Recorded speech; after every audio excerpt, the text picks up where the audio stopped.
The demonstration. The Vargosian hegemony had ruled the Orion Arm for 13 centuries. Their massive warships carved through space like gleaming predators, their weapons capable of reducing planets to molten slag. Their rule was absolute, their technology unmatched. Lesser species bowed before them or were crushed beneath their gravity boots. It was the natural order of things. Humanity, by contrast, was an afterthought. When the hegemony's scout ships first discovered Earth 50 years ago, the Council barely acknowledged the report. Just another pre-FTL civilization on a backwater world, remarkable only for their unusual aggression and strange obsession with fictional narratives. The hegemony classified Earth as a Category 3 curiosity, worth occasional observation, but nothing more. That changed when Earth somehow developed faster than light travel. The hegemony's surveillance network detected the first human FTL test 3 years ago, a primitive bubble drive that fractured on its maiden voyage, killing all 12 crew members. Hegemony scientists reviewed the data and chuckled at the crude attempt. Humans had stumbled onto the concept, yes, but proper FTL technology required at least 2 centuries of theoretical refinement before becoming viable. The hegemony had learned this lesson a millennium ago through bitter experience. Every spacefaring race did. But the humans kept trying. They lost more ships, more crews. They refined, rebuilt, and launched again. Their determination was unusual but ultimately futile. Their technology remained primitive, their understanding of quantum mechanics laughably simplistic. The hegemony watched this reckless experimentation with mild amusement. Then 1 month ago, Earth sent a formal diplomatic request.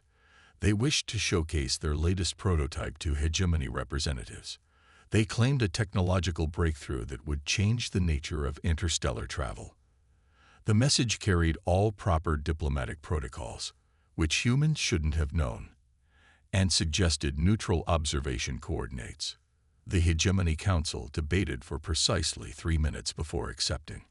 They would send a small diplomatic contingent aboard a mid-tier warship. It would be an educational experience for the humans, a polite way to show them how far they had to go before joining the galactic community. Grand Overseer Xaleth personally selected Ambassador Krenfol to lead the delegation. Krenfol was known for his patience with lesser species and his background in theoretical physics.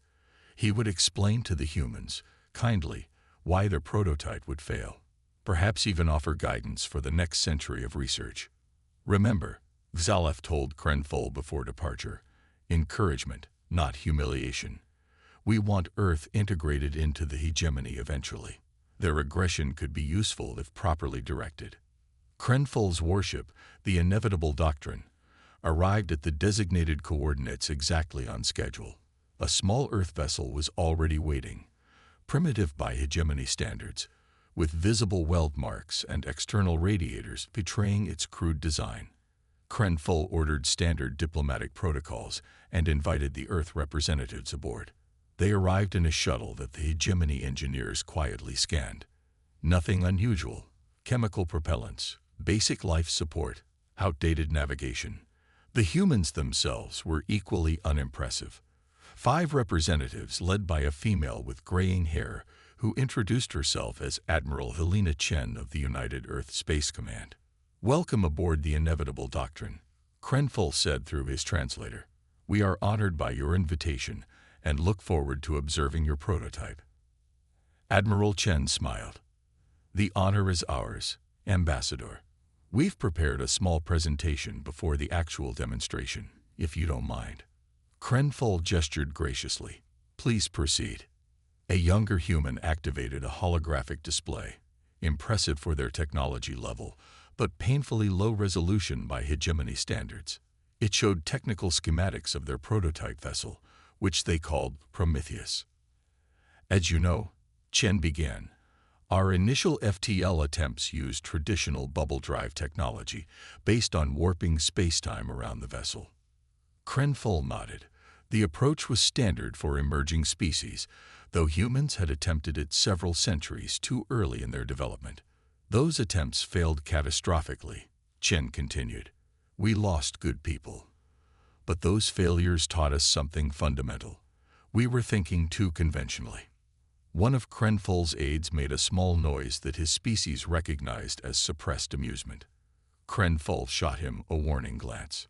Chen either didn't notice or chose to ignore it. Our breakthrough came not from physics, but from quantum information theory. Rather than trying to move a vessel through space-time, we instead reorganize information at the quantum level. Krenfol's inner eyelids flickered, the equivalent of a frown. I'm not sure I understand your terminology. Are you referring to quantum tunneling? Several species have attempted this approach. The energy requirements are prohibitive. Not tunneling, corrected a human male with dark skin and intense eyes. The hologram shifted to show complex equations. We're manipulating the quantum substrate beneath conventional spacetime. Our prototype doesn't move through space. It restructures the information that defines its position. Krenfol studied the equations. They seemed deliberately obtuse, mixing several incompatible notational systems. Either the humans were being intentionally obscure, or their understanding was so primitive they had created their own incorrect mathematical language. Fascinating, Krenfol said diplomatically. Though I notice your equations don't account for information paradox or quantum decoherence at macro scales. Actually, they do, said the dark-skinned human. Just not in the way you're looking for. Krenfol felt a momentary twinge of irritation. He had studied theoretical physics for 8 decades. This human couldn't possibly.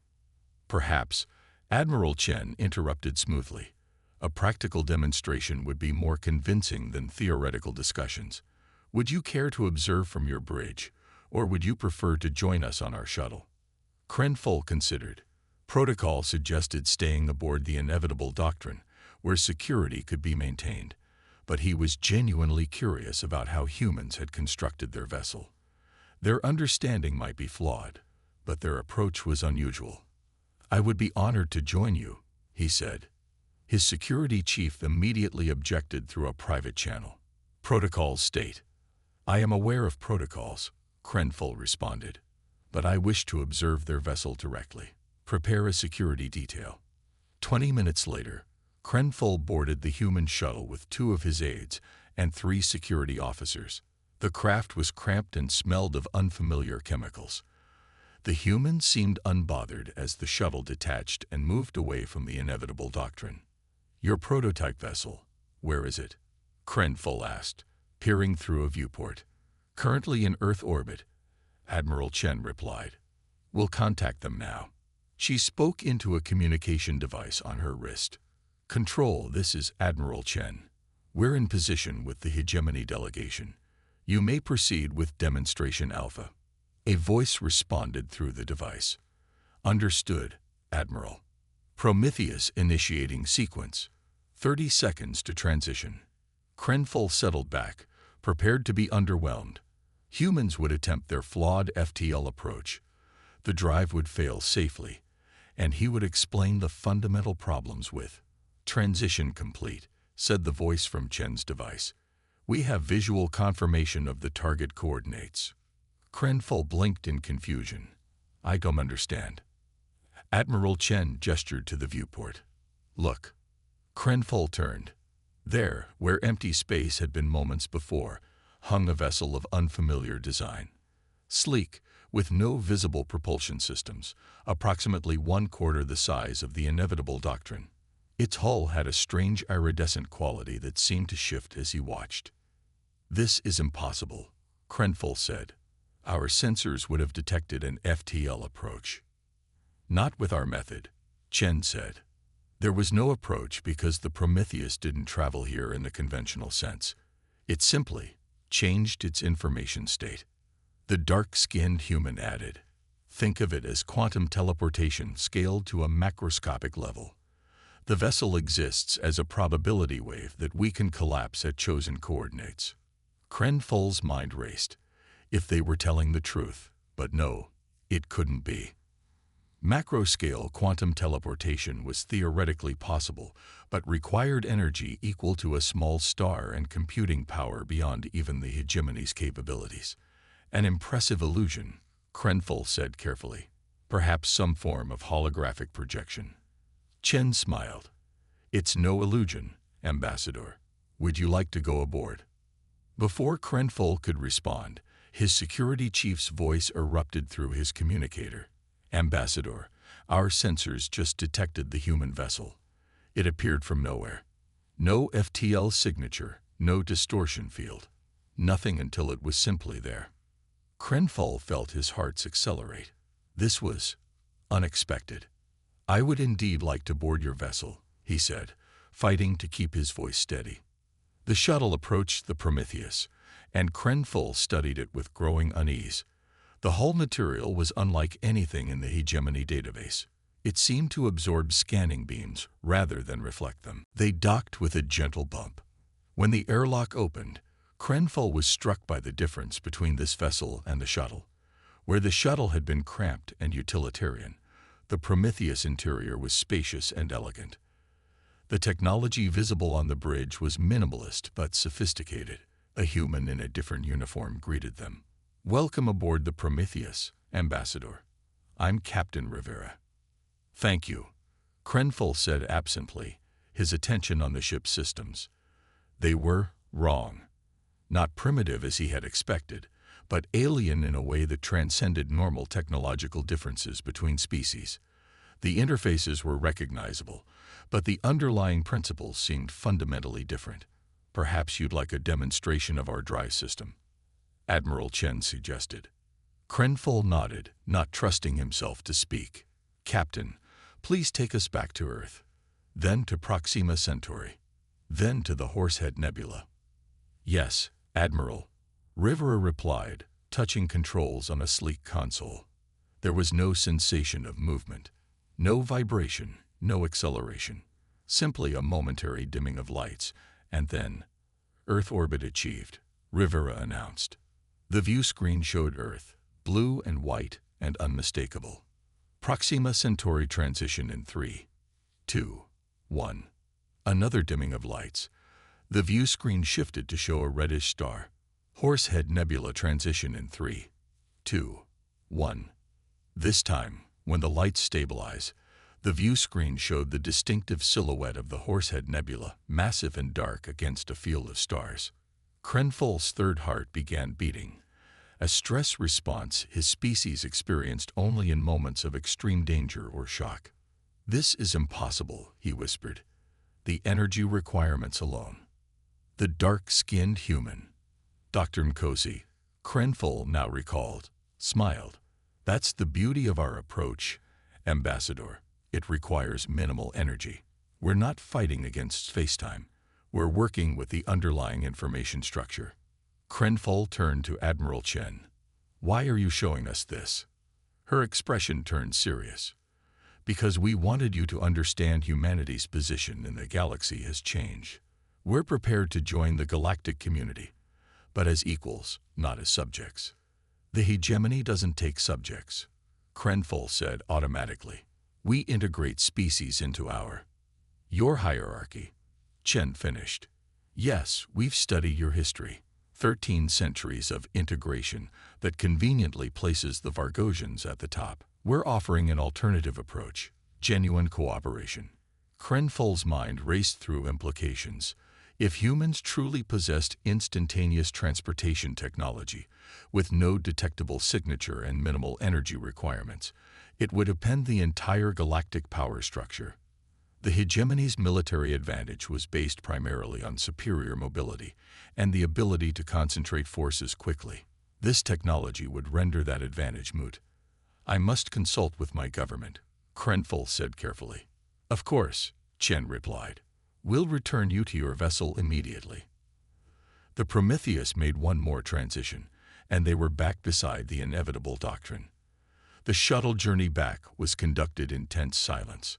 When Krenful finally returned to his ship, he immediately ordered a full sensor analysis of the human vessel and contacted the Grand Overseer. Zala's expression darkened as Krenful reported what he had witnessed. This cannot be allowed, the Grand Overseer said finally. If humans possess this technology, they must be controlled or eliminated. With respect, Krenful said, if their technology works as demonstrated, elimination may not be possible. They could deploy weapons anywhere in our territory without warning. Thyseleth's facial tendrils writhed in agitation. Then we must act before they develop such capabilities. Return to Vargos immediately. I will convene the War Council. As the inevitable doctrine prepared to depart, Krenful watched the Prometheus through a viewport. The strange vessel hung silent in space, innocuous yet terrifying in its implications. The humans had just changed everything. And Krenful suspected they knew exactly what that meant. The confrontation. Grand Overseer Xaleth stood before the assembled War Council, his ceremonial armor gleaming under the harsh lights of the Vargosian High Command Chamber. 13 fleet admirals and the 7 members of the Strategic Intelligence Division listened as Ambassador Krenful concluded his report on the human prototype. And you personally witnessed this vessel traverse thousands of light-years instantaneously? Asked Admiral Vorkashti, the oldest and most decorated officer in the Hegemony fleet. I did, Krenful confirmed. With no detectable energy signature, no spatial distortion, and no apparent time dilation effects. Impossible, hissed Director Malsoreth of Strategic Intelligence. Our understanding of physics is clearly incomplete, interrupted Xaleth. The question before us is not whether this technology exists, but how we respond to it. The chamber fell silent. For 13 centuries, the hegemony had maintained unquestioned technological superiority over all other known species. Their dominance was so complete that most subjugated worlds believed Vargosian advancement was simply a natural law, as immutable as gravity. If humans can truly appear anywhere without warning, said Admiral Tesk, commander of the Core Defense Fleet, our entire strategic doctrine is obsolete, which is precisely why we must act now, Xaleth said, before they fully realize the military applications of their discovery. What do we know of their military capabilities? Asked Admiral Vorkashti. Director Malsoreth activated a holographic display. Their conventional forces are negligible. Approximately 40 armed vessels with chemical propulsion and primitive energy weapons. No planetary defense grid.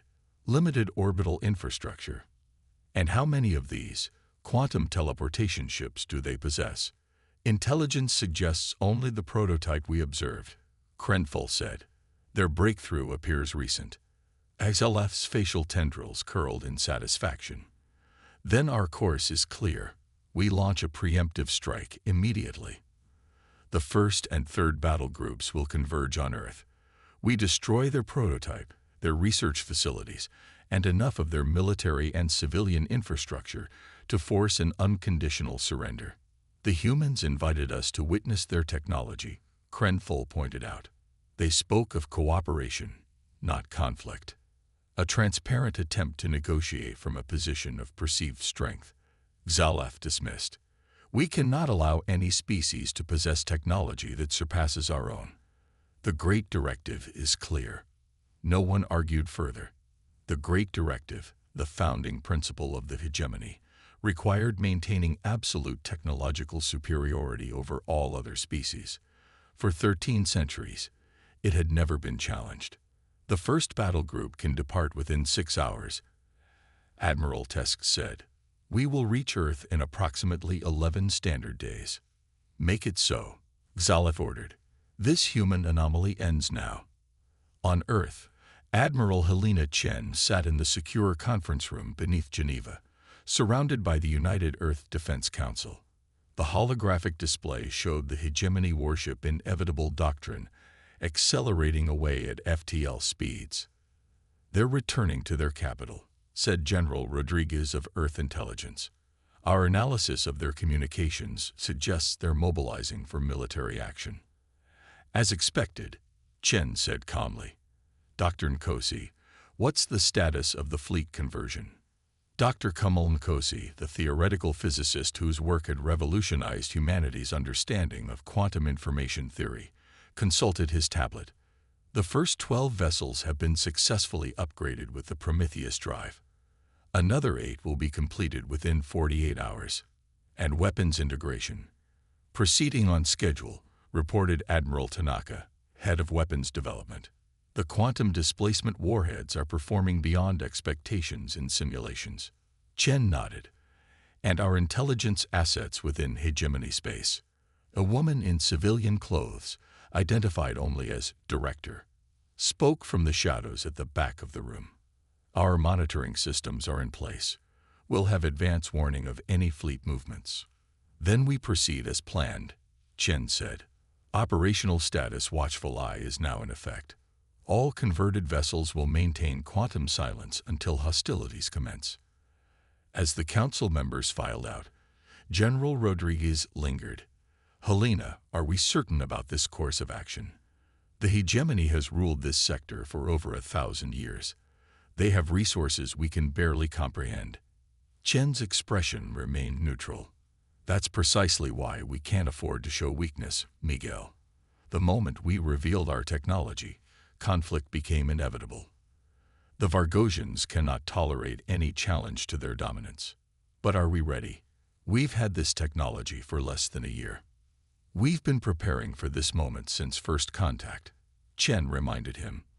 The Prometheus drive was the missing piece, but everything else, training, tactics, strategy, has been in development for decades. Rodriguez sighed. I hope you're right, because there won't be a second chance. 11 days later, the Hegemony First Battle Group emerged from FTL at the edge of the Sol system.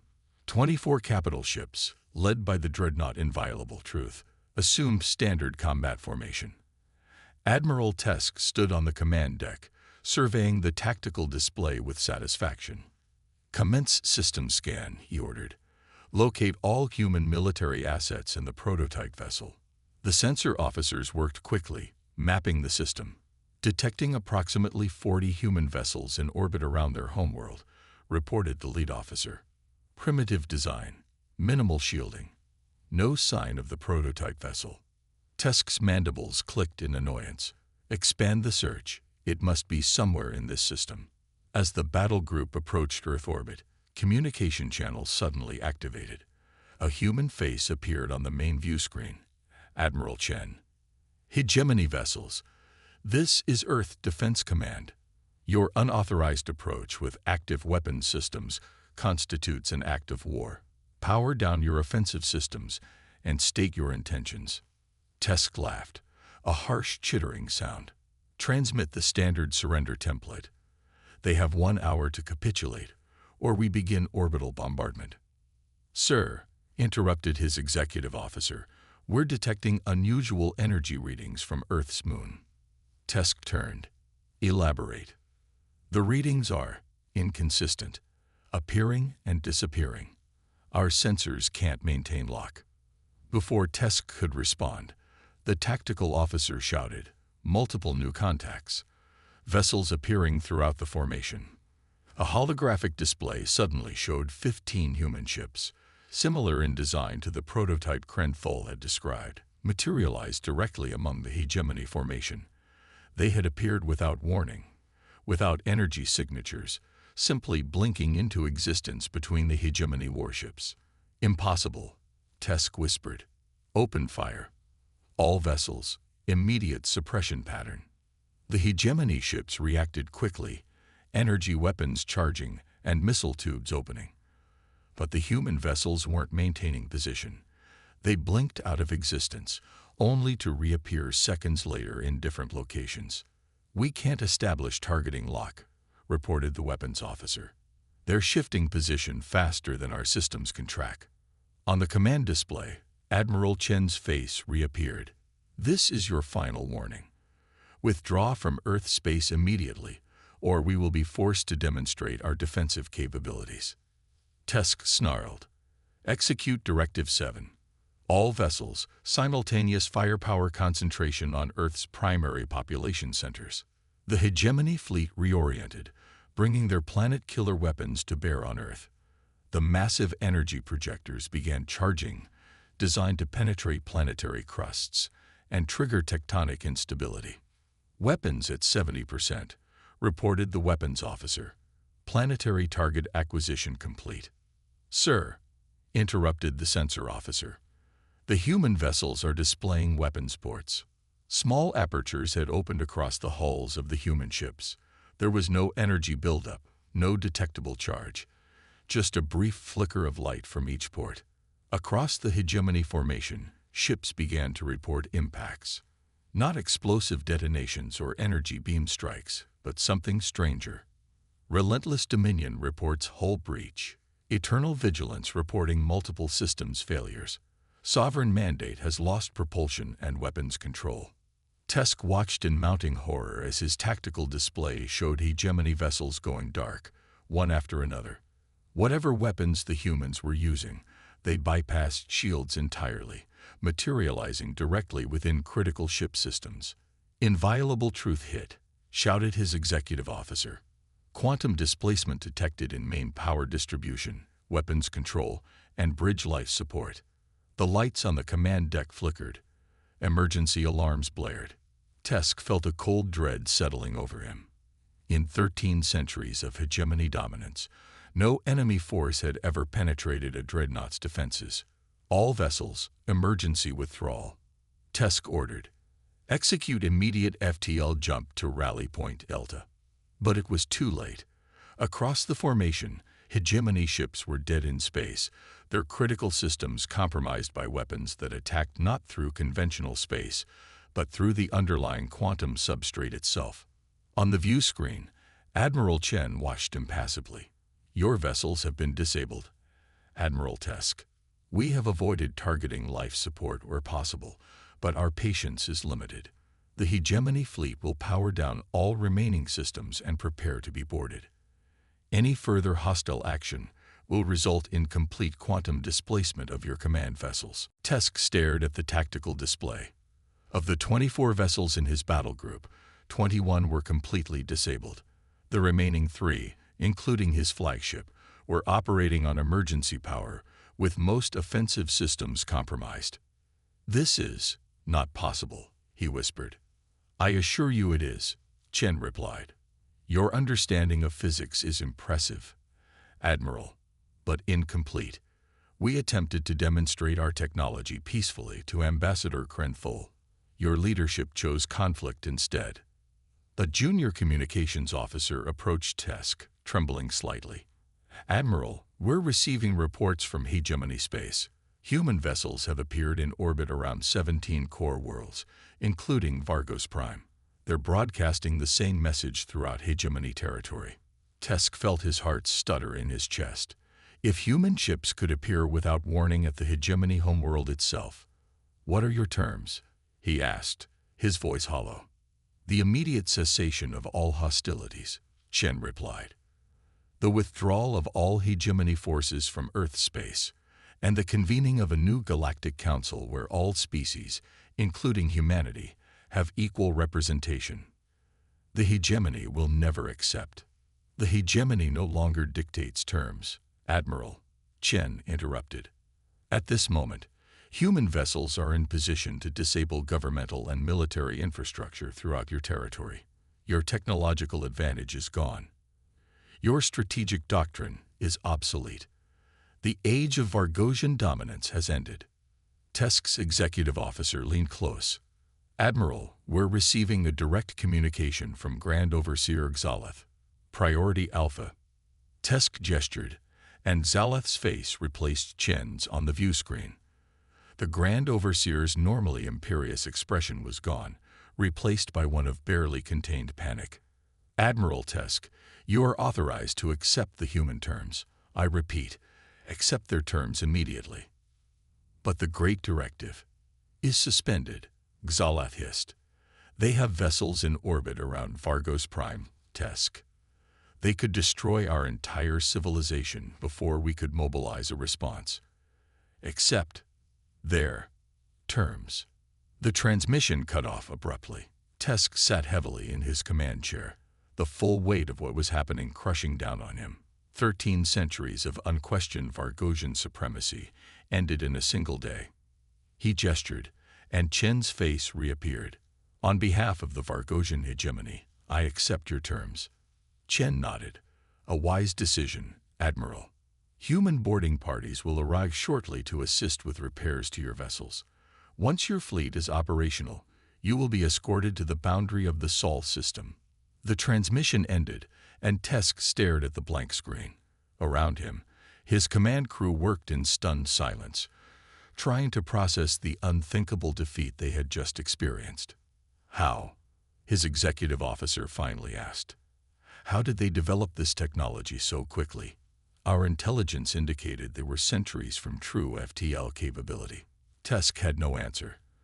But as he watched the human vessels blink in and out of existence around his crippled fleet, he thought he understood something fundamental about these strange creatures from Earth. Where Vargosians saw the universe as a hierarchy to be dominated, humans saw it as a puzzle to be solved. Where the hegemony had spent centuries perfecting existing technology, humans had questioned the very foundations of physics itself. The hegemony had ruled through superior strength, but humanity had simply changed the rules of the game. 3 months later, Admiral Helena Chen stood before the newly formed Galactic Council on the neutral world of Proxima Centauri IV. Representatives from 27 species, including the Vargosians, sat in the circular chamber. The Quantum Cooperative Treaty has been ratified by all member worlds, Chen announced.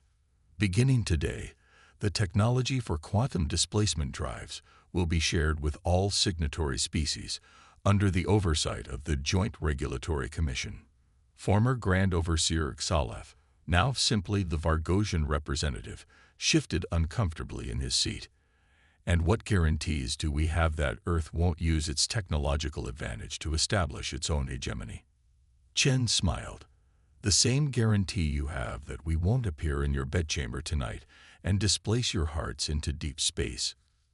Xalef.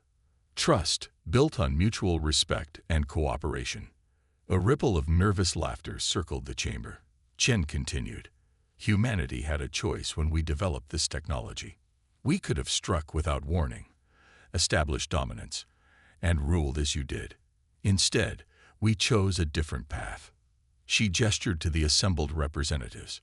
We believe that diverse perspectives create stronger societies, that cooperation yields greater advances than competition, that the universe is vast enough for all of us to thrive without subjugating others. Pretty words, Xalef muttered, but you still forced our surrender at gunpoint.